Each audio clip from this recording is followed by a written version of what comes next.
आपने शायद इन भगवाधारियों को कई सारे सोशल मीडिया प्लेटफॉर्म पे देखा होगा। जब मैंने इनको सोशल मीडिया पर देखा तो मेरी रुचि हुई कि मैं जाके इन देवियों से बात करूं कि भाई आपने भगवा वस्त्र क्यों धारण कर रखा है और आप अयोध्या जी में क्यों आए हैं, अयोध्या धाम में आप क्यों आए हैं। क्योंकि बहुत सारे लोग जो हैं वो आप जैसे यंगस्टर्स हैं जो बार बार कहते हैं कि जो मंदिर जो है वो हमें खाने को तो देता नहीं है। आज सुबह सुबह ही मैं एक बहुत बड़ी पत्रकार को सुन रही थी और वो इस बात को कह रही थी कि राम मंदिर बन गया, सब कुछ हो गया, मतलब एक सरकास्टिक वे में बोल रही थी। तो आइए हम इन देवियों से बात करते हैं। आपका नाम क्या है?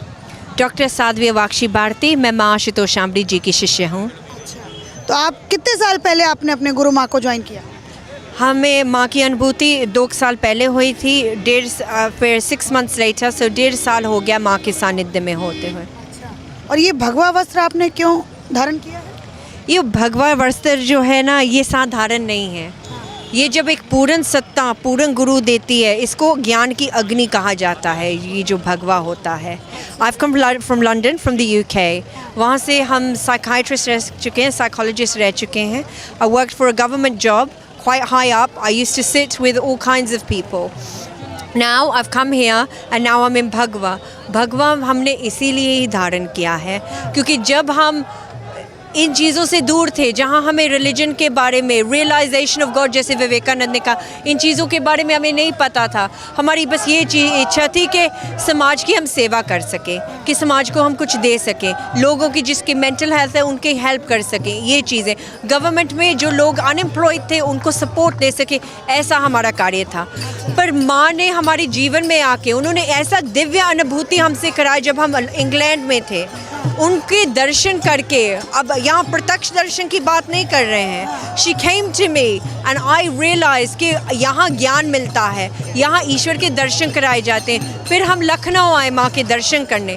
जब उनका दर्शन हुआ, माती भौतिक आँखों से हमें पता लगे बहुत दिव्य शक्ति हमारे आगे हैं, और उन्होंने फिर हमें ब्रह्म ज्ञान दिया, उस ईश्वर के दर्शन कराए। उन्होंने जब उस दर्शन कराए, हमें ऐसा मार्ग, सर्वश्रेष्ठ संन्यास का मार्ग दिया जिससे आप खुद का कल्याण भी करते हो पर आप समाज का कल्याण भी कर सकते हैं। आपकी उम्र कितनी होगी? 25-26 साल कितनी होगी मेरे ख्याल से? Just about, yes. इसके लगभग ही होगी। तो ये समय तो आपका गृहस्थ जीवन बसाने का है, ये सन्यासी आप क्यों बन गई हैं? गृहस्थ जीवन की जो आप बात कर रहे हैं ना, उसमें कुछ रखा नहीं है हमारे लिए, जस्ट फॉर मी, है ना। बाकियों की नहीं कह रही हूँ, मैं अपनी बात कह रही हूँ। क्योंकि जैसा जीवन हम जीना चाहते थे उसके लिए सही और सर्वश्रेष्ठ मार्ग है ये संन्यास। क्योंकि ये जो है कि सबकी डिसीजन है। भारत की संस्कृति ये थी, गुरुकुल में बच्चे पढ़ते थे और उसी से उनके आचरण से क्लियर हो जाता था, उनको फिर 2 रास्ते दिए जाते थे कि आप गृहस्थ में रहो या आप संन्यास में जाओ। पर गृहस्थ के जो भी नियम हैं उसको जब सही भांति में लोग फॉलो करेंगे तो उसका सही भक्ति होगा। पर हमें इस चीज़ में कोई इंटरेस्ट नहीं था, हमने बस ईश्वर को प्राप्त करना था और वो माँ ने हमें दिखा दिया। यहाँ क्या कर रही हैं? अयोध्या में क्या कर रही हैं? अयोध्या में हम आए हैं राम जी के प्राण प्रतिष्ठा के लिए, और राम जी का ये जो अयोध्या में वातावरण बनाया है, और हम इस मैसेज के साथ आए हैं सभी लोगों के समक्ष कि ईश्वर को देखा जाता है। और जब आपके जीवन में ऐसा गुरु आता है जो ईश्वर के दर्शन करा दे, तब आपके जीवन में परिवर्तन होता है, तभी राम राज होता है। ये जो बाहर से आप चीज़ें देख रहे हैं अच्छी हैं, पर ये इसीलिए हो रही हैं क्योंकि किसी ने कहाँ त्याग तपस्या की है और चाहा है। क्योंकि जब स्टडीज़ ने दिखाया है, if you smile and someone else, वो भी उसको भी स्माइल ऑटोमेटिकली होती है। ये एक बहुत सिंपल वाइब्रेशन है। आप जब बहुत ज़्यादा खुश हो और आप हमसे 25 माइल्स की दूरी पर रहते हैं, हम भी खुश होंगे। पता है क्यों? वाइब्रेशन का इतना बड़ा स्पंदन। ये राम मंदिर, राम जी के प्राण प्रतिष्ठा से क्या वाइब्रेशन जनरेट होने वाली? बहुत पॉजिटिव वाइब्रेशन शुरू हो रही है क्योंकि लोगों को जीत लग रही है ना। क्योंकि अब हिंदू धर्म को तो पूरी तरह से ख़त्म किया था, यहाँ भी और विदेशों में भी, है ना। कि यहाँ कोई प्राउडली नहीं कह सकता था कि मैं सत्य सनातनी धर्म हूँ, आराम से कुछ और कह सकता था, पर वो चीज़ नहीं। क्योंकि लोगों ने बहुत भ्रांतियाँ और बहुत अज्ञानता और बहुत इग्नोरेंस लेकर के ही है इस चीज़ का। पर अब वो जाग गया है। जिस धरा पर राम जी का अवतरण हो गया वो ही भव्य है, और उसी के भूमि पर रहते रहते हम क्यों ना भव्य हुए उनके सानिध्य में। आपको लंदन याद नहीं आता है? लंदन को हमारी याद आ रही होंगी, पर हमें लंदन की याद नहीं आती। लंदन को अब हमारी याद आ रही होगी। और भी देवियां हैं, आप भी हैं, क्या नाम है आपका? Jai Shri Ram. My name is Saint Gabrielle and I'm a disciple of Her Holiness Mahashto Shamli ji. Hindi बोल लेती हैं थोड़ा बहुत? No, I understand Hindi thanks to my Guru Ma's Kripa, but I speak English. तो आपको मालूम है यहाँ पर क्या हो रहा है, अयोध्या में क्या हो रहा है, मालूम है? Yes, of course. It's the sthapna of Lord Ram's Lalla Sarup's Murti. So that's what's happening on a physical level, right? But because I am very lucky to have received Brahma Gyan, the divine knowledge from my Guru Ma, Her Holiness Mahashto Shamli ji, on an adhyatmic level, there's so much divine light that's happening here that we can't see with these two eyes. बहुत सारे लोग मेरे दर्शक नहीं समझ पाएंगे तो थोड़ा सा मैं स्विच कर जाती हूँ। आपका नाम? साध्वी प्रज्ञा भारती। सभी को जय श्री राम। गुरु माँ है हमारी परम पूजनीय माँ आशुतोषाम्बरी जी। अच्छा, आप लोगों को मतलब आप सभी लोगों ने संन्यास जो है वो मतलब ले रखा है, शादी ब्याह कभी कुछ नहीं करेंगे आप? अभी आप उनसे भी प्रश्न पूछ रहे थे कि गृहस्थ की एज है, हाँ, तो मैं सभी से प्रश्न करती हूँ इस चैनल के माध्यम से, आज आप टाटा बिरला अंबानी के पास भी जाएंगे या किसी गांव के व्यक्ति से भी जाके पूछेंगे? Because we meet a lot of people, हम बहुत से लोगों से मिलते हैं, कोई भी आज अपने जीवन में सुखी नहीं है और चिंतन नहीं है इस चीज़ पे कि हम सुखी क्यों नहीं है। गृहस्थ में क्या है, सभी ने सुना है ना कि स्वार्थ के रिश्ते हैं, क्योंकि it's a human nature. You expect something, आप एक्सपेक्ट करते हो कि सामने वाला ये करेगा तो मैं ये करूँगी। ऐसे रिश्ते में कभी सुख शांति नहीं हो सकती। सुख शांति और आनंद मात्र उस ईश्वर में है जो केवल लुटाने का सागर है, क्योंकि मनुष्य की प्रवृत्ति है केवल मिल जाए। यहाँ अयोध्या में आकर कैसा लग रहा है? अयोध्या की धराधाम संपूर्णतः आनंदित है, पूरा वातावरण एकदम दिव्य है और सभी के भीतर इतना जोश और उत्साह दौड़ रहा है और वो आंतरिक अनुभूति हम सभी को यहाँ हो रही है इस समय। लोग तो कह रहे हैं कि राम मंदिर से कुछ होने जाने वाला है नहीं, ये तो बस दिखावा है और एक तरीके से आप कहिए तो बीजेपी का प्रचार एजेंडा है। कहने वाले तो बहुत कुछ कह रहे हैं, परंतु स्टेटमेंट्स तो बहुत सारी आ रही हैं। राम को ही काल्पनिक कह दिया है, ग्रंथ शास्त्रों को नकार दिया गया है, कोई कहता है भगवान मांसाहारी हैं। तो ऐसे लोगों के लिए मैं कहना चाहूँगी कि राम कथा जन जन में व्यापी, केवल वंचित हैं कुछ पापी, जिनके ज्ञान चक्षु फूटे हैं उन्हें राम लगते झूठे हैं। झुकलाते हैं राम के मर्म को, घायल कर रहे हैं धर्म को, आस्था के प्रति निर्मोही है, सबके सब हरिहर द्रोही हैं। जो करते राम की निंदा है वो कैसे अब तक जिंदा हैं। ऐसे राम द्रोहियों को पढ़ने अब गरुड़ पुराण दे, राम हुए हैं और कितने प्रमाण दे। क्या बात है, क्या बात है, बहुत खूबसूरत, बहुत खूबसूरत आपने कहा। थोड़ा सा मैं उन लोगों को भी जवाब चाहती हूँ आपके तरफ से मिले जो लोग कहते हैं कि जी राम मंदिर बन गया, मतलब सरकास्टिक वे में कहते हैं राम मंदिर बन गया सब कुछ हो गया, देश की अर्थव्यवस्था जाए मतलब चूल्हे में जाए उससे कोई फ़र्क नहीं पड़ता, लेकिन राम मंदिर बन गया सब कुछ हो गया। तो क्या कहोगे ऐसे लोगों को? उन लोगों को कहूँगी कि चाहे सरकास्टिक वे में ही सही, आप बहुत बड़ी बात बोल रहे हैं कि राम मंदिर बन गया सब कुछ हो गया, क्योंकि प्रभु का धरा पे अवतरण हो चुका है, वो तो सदा सदा है, आदि अनंत है। परंतु यह बाहरी बस एक संकेत है उन लोगों के लिए जिनको समझ नहीं आ रहा है। ये बाहरी मूर्ति मात्र संकेत है, वो सब समझ जाएं, उनको समझाने के लिए कि जैसा भी कहा कि जिनके ज्ञान चक्षु फूटे हैं, जो आंतरिक रूप से राम को मानते नहीं है, जानते नहीं है, वो स्टेटमेंट्स दे रहे हैं। भगवान अब भी अंत तक आके चेता रहे हैं कि देख मैं आ गया हूँ, अब जागृत हो, धर्म की स्थापना का समय है, अधर्म के विनाश का समय है। तो उन लोगों से कहूँगी कि राम आ गए हैं, कार्य हो गया है। आप सरकास्टिक वे में ही सही, आप सही कह रहे हो कि आत्मा आपकी बता रही है कि अब कुछ नहीं होने वाला, अब धर्म स्थापित होगा ही होगा और रावण जैसे पापियों का नाश होना ही होना। रावण जैसे पापी किसको कह रही हैं? जो भी लोग हमारे धर्म के अगेंस्ट हैं, चाहे वो कोई भी हो, सबके लिए है। जो धर्म के विरोध है, जो भी सत्य के मार्ग पे नहीं है, वो सभी पापी हैं, क्योंकि सबसे बड़ा पाप है अपने धर्म का विरोध करना। And what is dharma actually? Religion is the realization of God. Swami Vivekananda ने कहा कि धर्म ईश्वर की प्रत्यक्ष अनुभूति है। अगर आपने वो नहीं किया तो आप धार्मिक नहीं हैं, और आप ईश्वर को ही नकार रहे हैं तो सबसे बड़े अधर्मी आप स्वयं हैं। फर्राटेदार अंग्रेजी ये बोल रही हैं, और आप ये समझिए उन लोगों को ये जवाब है जो लोग कहते थे कि सन्यासी वो लोग बनते हैं जो लोग कुछ भी नहीं करते, अपने जीवन में असफल हो जाते हैं तो सन्यासी बनते हैं। इस तरीके से जब हिंदू धर्म का अप्रचार होता है, हिंदू धर्म को इस तरीके से बोला जाता है, तो आप सारी जो यंग पीढ़ी है वो क्या सोचती है? मैं आपके पास भी आऊँगा। तो हम ये क्या सोच रहे हैं कि ये this is false, this is not true at all, because the thing is ये जो साइंस है जो हम आज मानते हैं, भगवान को नहीं मानते, साइंस को जो मानते हैं, इसको हिंदी में विज्ञान कहते हैं, वो विज्ञान, वो परम विज्ञान, वो सिर्फ ईश्वर दर्शन से, वो अध्यात्म से ही आया है। This is the reason why when the British came here, यहाँ जब वो आए थे, ब्रिटिश राज हुआ था, उन्होंने यहाँ अध्यात्म की नींव देखी थी, उसको चुराकर इसीलिए यूके लंदन में तरक्की हो रही है। क्यों? क्योंकि उन्होंने यहाँ के तत्वों को चुराकर वहाँ जाके उन चीज़ों को स्थापित किया और यहाँ हमें ये बता दिया कि कुछ नहीं है। अच्छा, आप क्या बोलोगे? आपको तो हिंदी जी। आती नहीं, तो थोड़ा सा वो करना पड़ेगा। हाँ जी। जी बिल्कुल, मैं कहना चाहूँगी क्योंकि इंट्रोडक्शन मिल ही चुका है। दोनों दीदियाँ हैं हमारी, विदेश से, लंदन से है। मैं खुद भी दिल्ली से हूँ। मैंने बीकॉम किया है दिल्ली यूनिवर्सिटी से, CS किया है, 1.5 साल गूगल में जॉब की है। और साल गूगल में जॉब, कितना पैकेज था आपका? हमारा 85,000 पर मंथ का मेरा पैकेज था, उसको छोड़कर मैं आई हूँ। अब चिंतन का विषय है कि ये कैसे संभव हुआ। स्वामी विवेकानंद जी ने विदेशों में जाके भारतीय संस्कृति की स्थापना की, कैसे की?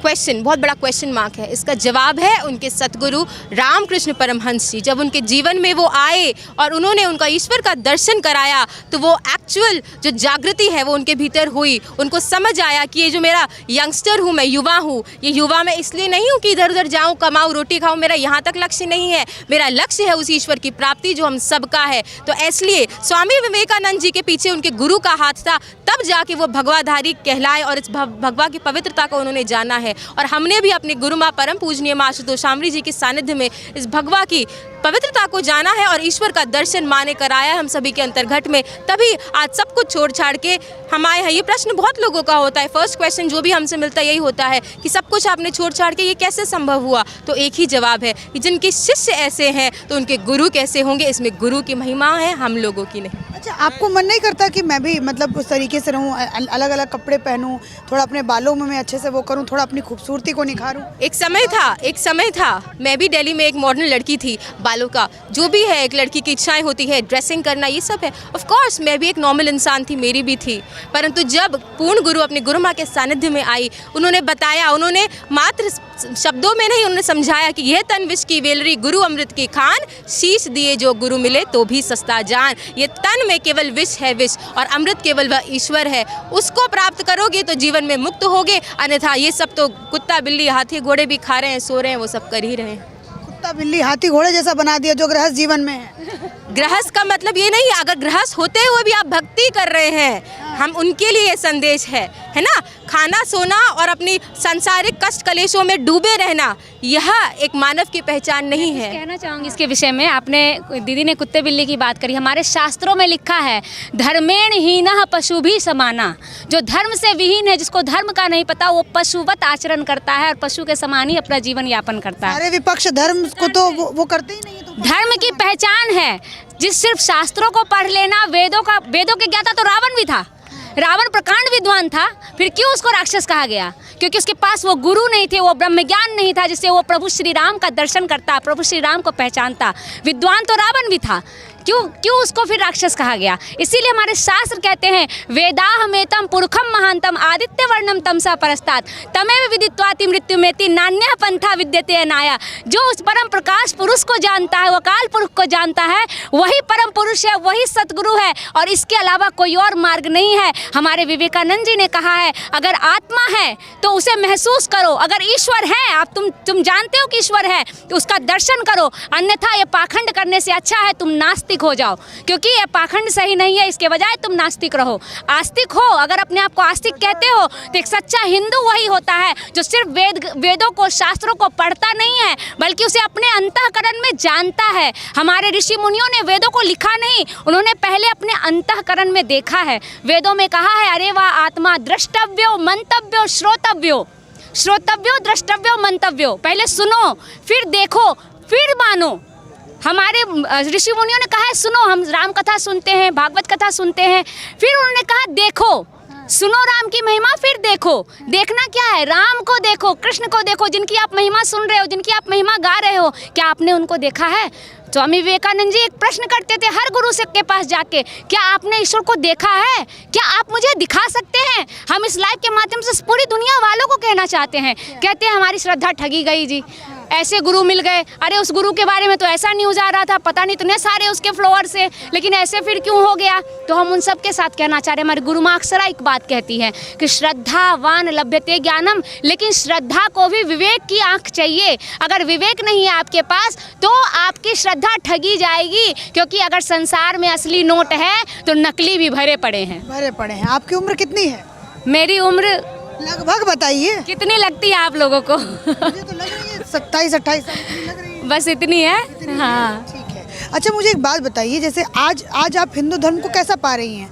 मजबूत या फिर और मजबूत होना बाकी है? बिल्कुल, हिंदू तो पहले से जागृत हो चुका है, इसमें कोई दो राय नहीं है। कैसे पहले कैसे सोया था, अब जागृत कैसे हुआ?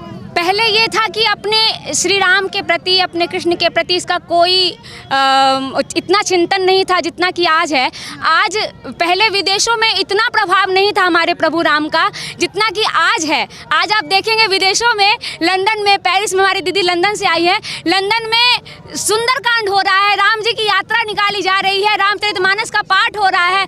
जिस आईफिल टावर जो है वहाँ पर, उस आईफिल टावर पे लोग प्रपोज करने जाते थे, अपने प्यार की नगमे गाते थे, वहाँ पर आज सुंदरकांड का पाठ हो रहा है, वहाँ से शोभा यात्रा निकाली जा रही है। ये बहुत बड़ा चमत्कार है आज के युग का। हम ये बस युवाओं से, खासकर अपने युवाओं से कहना चाहते हैं, क्योंकि हमारे भगवान श्री राम युवा थे जिन्होंने रावण का वध किया, भगवान श्री कृष्ण युवा थे जिन्होंने कितने जरासंध जैसे कितने राक्षसों का वध किया, जो भागीरथ थे जिन्होंने गंगा को धरती पर लेकर आए वो युवा थे, विवेकानंद जी युवा थे, सभी लोग युवा थे, जो भारत की संस्कृति को विदेशों में जाके उनका झंडा लहराया। तो उन युवाओं से मैं 2 लाइन कहना चाहूँगी। मेरी गुरु माँ अक्सर ये बात कहती है कि युवा हो तुम तो फौलादी जरा हिम्मत जुटा लो, युवा हो तुम तो फौलादी जरा हिम्मत जुटा लो, असुरता के विषैले सर्प का फन कुचल डालो, है यौवन धन्य गर कर दे प्रचंड प्रहार इन पर, है गुरुवर साथ रख विश्वास बढ़ चल सत्य पथ पर। और सत्य का मार्ग है, धर्म का मार्ग है वो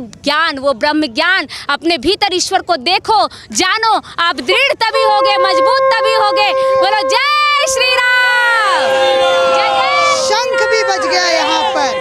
अच्छा एक और बात बताइए, जैसे ये कह रही हैं कि अब लंदन में भी सुंदरकांड हो रहा है। लंदन में सिर्फ नहीं, पूरे यूके में, तो Manchester, Leicester, Harrow, Watford, London, हर एक वॉटफोर्ड में सबसे बड़ा इस्कॉन का टेंपल है, कृष्णा जी की भक्ति वहाँ होती है। अब आपकी सबसे बड़ी बड़ी कथावाचिका भारत की वो यूके गई हैं राम कथा करने के लिए।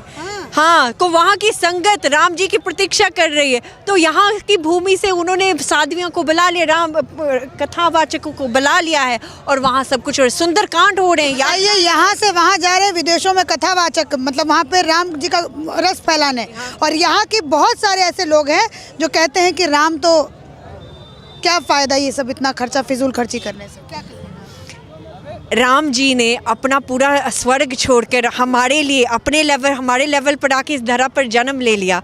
हमारा कुछ नहीं जाएगा जहाँ हम 1 मिनट जाके सत्संग प्रवचन सुन लेंगे, क्योंकि हम टीवी न्यूज़ पे सब, आप यूट्यूब पर चीज़ें देखते हो ना, लोगों के लाइफस्टाइल्स देखते हो, इन्फ्लुएंसर्स की चीज़ें देखते हो, न्यूज़ देखते हो। क्यों? क्योंकि आप चाहते हो आपका जीवन उसके तरह हो, क्योंकि फिर वो बहुत अच्छा होगा। न्यूज़ सुनते हो आप? न्यूज़ सुनते हो? न्यूज़ राजनीतिक कुछ पॉलिटिक्स वाला कुछ सुनते हो? यूके का पता है, यहाँ का थोड़ा बहुत समझ आ रहा है, क्योंकि जब भी समझ के बारे है यहाँ के राम जी को उन्होंने एक राजनीति का एक मोहरा बना लिया है। किसने बोला ये? बोला नहीं, हमें देखने को मिल रहा है। अब लोगों के प्रश्नों से ये पता लग रहा है कि ये होना चाहिए, नहीं होना चाहिए, नहीं चाहिए। पर बहुत सिंपल बात है, राम जी इस धरा पर आ गए, धरा उसी की है, उसने जहाँ जन्म लिया उसकी मंदिर स्थापना होने में क्या दिक्कत है? कोई दिक्कत ही नहीं है। जो कह रहे हैं कि पॉलिटिकल एजेंडा बना करके वो गलत मतलब बोल रहे हैं। पॉलिटिकल एजेंडा इसमें क्या हो सकता है? आप राजनीति से क्या रहे हो? वो तो सिर्फ लॉजिस्टिक्स कर सकते, वो धर्म थोड़ी कर सकते हैं। आप तो राजनीतिक लोगों के पास जाके ईश्वर को मांग रहे हो, तो यहाँ आप ही गलत कर रहे हो। आपको राम चाहिए तो आप भगवाधारियों के पास आइए, आपको राम चाहिए साधु समाज के पास जाइए, पूर्ण गुरु के पास जाइए, वही जाके उनको बताते कि ये चीज़ ऐसे करनी है, वो चीज़ ऐसे करनी है। और जहाँ आप पॉलिटिक्स की बात कर रहे हो, ये नहीं है। जो भी राम जी के लिए आगे बढ़ रहा है, सेवा कर रहा है, अच्छा कार्य कर रहा है, उसका सपोर्ट करना ही चाहिए। जो भी हो, एक साधारण इंसान भी अच्छा कर्म कर रहा, उसका भी सपोर्ट करना चाहिए। अच्छा, आप लोग जैसे वहाँ विदेश में आप लोग रहे हो, तो मैं एक सवाल जैसे वैसे पूछना चाहती हूँ कि यहाँ पे बड़े सारे ऐसे मीडिया हाउस के पत्रकार हैं जो कह रहे हैं कि राम मंदिर से खाने को नहीं मिलेगा, ना ही आपको अस्पताल मिलेगा। तो ये आपका तर्क, क्योंकि आप उस भूमि विद्यालय में भी रह के आए हो जहाँ पर धर्म का मतलब क्या होता है किसी को नहीं पता, यंगस्टर्स अपने ही माहौल में ढले रहते हैं, तो क्या बोलोगे आप इस पर? तो इसका ये मतलब है कि लोगों को ये चीज़ समझ नहीं आई। यूके आप देखो बहुत महंगा है, वहाँ हर एक मंदिर में लंगर होता है, हर एक मंदिर में, हर एक गुरुद्वारे में, हर एक जहाँ वहाँ होता है, लंगर होता है। मंदिर और धर्म जो है वो ज़रूरी होता है कि आज के ज़माने में? मंदिर ज़रूरी है, धर्म क्यों नहीं ज़रूरी? धर्म का मतलब होता है राइचियसनेस, और उसी चीज़ को प्रोटेक्ट किया था हमारे राम ने। धर्म की प्रोटेक्शन उसने कर्म से किया था। आप एक्शन लोगे तो ही आपका धर्म सुरक्षित होगा। आप कर्म ही नहीं करोगे और दूसरों को देखते रहोगे, दूसरे को देखते रहो, वो करेगा तो मैं करूँगा, तो फिर ऐसे बदलाव थोड़ी। धर्म ज़रूरी है क्या? धर्म सर्वस्व है, धर्म ही कर्म है। अगर धर्म का अर्थ होता है धारण करना, और धारण करने योग्य कौन है? केवल वह ईश्वर। तभी तो विवेकानंद जी ने संदेश दिया ना कि धर्म क्या है। लोग धर्म की अलग अलग डेफिनेशंस दे रहे हैं, ये धर्म वो धर्म। धर्म कभी बटा ही नहीं था। संप्रदाय, मैं पूछ रही हूँ, जरूरी है धर्म? धर्म आज के जमाने में जहाँ इतना मॉडर्नाइजेशन हो गया है, धर्म परम आवश्यक है। धर्म को भूले हैं तो आज ये गति है। धर्म परम आवश्यक है, उस धर्म को सभी को धारण करना होगा इस समय। आप बताइए, धर्म जरूरी है? आज का इतना मॉडर्न हो गया, देखिए आप कोई भी यहाँ पर उस तरीके से, आप अगर आंटी को भी देखेंगे तो आंटी ने भी जीन्स वीन्स पहन रखा है, मॉडर्न इतना जमाना हो गया है। धर्म जरूरी है? धर्म बिल्कुल जरूरी है। हमारे वेदों में लिखा है, धर्मस्त तत्वम निहितम गुहायाम महाजनो येन गतः सह पंथा। जिस पंथ पे चलकर हमारे संत महापुरुष गए हैं वही पंथ सर्वस्व है और वही पंथ सत्य है। उसी पंथ को हमने छोड़ा है तो अधर्म बढ़ गया है, और जब अधर्म बढ़ता है, कहते हैं धर्म का जब लोप होकर पाप में संसार होता है, दुखी दीन जनों पर जब घोर अत्याचार होता है, ब्राह्मण गौ संत पर जब हाहाकार होता है, तभी इस धराधाम पर प्रभु का अवतार होता है। और इस धर्म पे आज अधर्म का साम्राज्य बढ़ा है, अधर्म का साम्राज्य बढ़ा है। इसीलिए आज इसीलिए मानव समाज भ्रमित हो गया है। आज सच्चे संत को पहचानना मुश्किल हो गया है। वेदों पे ध्यान नहीं है, हमारे शास्त्रों पे ध्यान। राम जी के आने से क्या लगता है धर्म मजबूत होगा? और बिल्कुल मजबूत होगा। अयोध्या में प्रभु राम आए तभी तो राम राज्य आया है।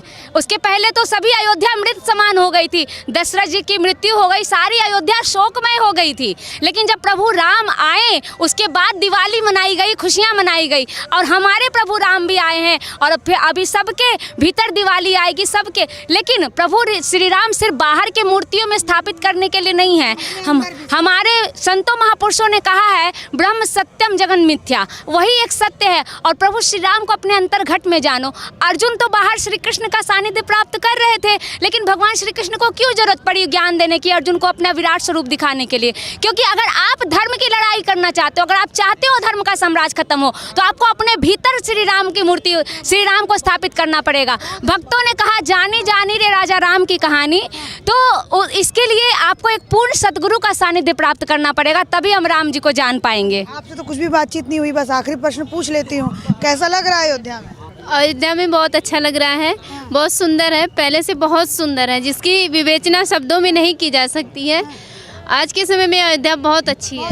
देवियों से बात करते करते मैं भूल गई पुरुष को, कैसा लग रहा है? बहुत ही अच्छा, एकदम दिव्य और अलौकिक है। अर्थ से फर्श पे आज लग रहा अयोध्या है, एक काया पलट हो चुका है अयोध्या का। तो यहीं के हैं, भारत के? कहाँ के रहने वाले हैं? मैं ही अयोध्या से हूँ। अयोध्या से हैं? अयोध्या में लंदन वाले लोग आ गए क्या? और ये बहुत अच्छी बात है, ये सोचना चाहिए और ये युवाओं को ये चीज़ देखना चाहिए। लोग लंदन से आके यहाँ गुणगान कर रहे हैं। एक समय था स्वामी विवेकानंद यहाँ से जाके लंदन में गुणगान कर रहे थे। आप लोगों के सामने प्रत्यक्षम किम प्रमाणम, कितना बड़ा प्रमाण है। ये देख के आप लोगों को सीख लेनी चाहिए। जी, जो कह रहे हैं कि कुछ नहीं होना राम मंदिर से, उनको भी थोड़ा सा। राम मंदिर से कुछ नहीं होना। राम मंदिर तो एक इतना बड़ा मैसेज है उनके लिए कि आज से ही उनकी होश और नींद उड़ गई है। शायद वो डिप्रेशन की नींद की गोली खा के सोने लगे हैं अभी से ही। तो ये मैंने युवाओं से, रुक जा भैया 2 मिनट, थोड़ा सा आउटरो बोल लूँ उसके बाद आ जाना, कोई ज़रूरी थोड़ी ना भाग जाएंगी दीदियाँ। ये मैंने आपको यहाँ पे नव पीढ़ी जो है उनसे बात करके दिखाया कि धर्म कितना और क्यों ज़रूरी है, और क्या हमें सिर्फ राम जी को मूर्तियों में देखना चाहिए कि उनको अपने अंतरात्मा में भी बसाना चाहिए। तो ये कोई ऐसी वैसी लड़कियाँ नहीं है भैया, देखा जाए तो ये लंदन से आई हैं, ये दिल्ली में ये गूगल में जॉब कर चुकी हैं, इनके पैकेज अच्छा खासा था, तो ये सब कुछ छोड़ करके एक कहिए तो धर्म के रास्ते पे चल के और लोगों को सीख देने के लिए ये काम ये कर रही हैं। और आप ये देखिए जितने भी यंगस्टर्स देख रहे हैं, मैं आशा करूँगी कि आप लोग 2-4 बातें जो है यहाँ से जितने भी लोग सुन रहे थे लेके ज़रूर जाएँ। इसी के साथ धन्यवाद।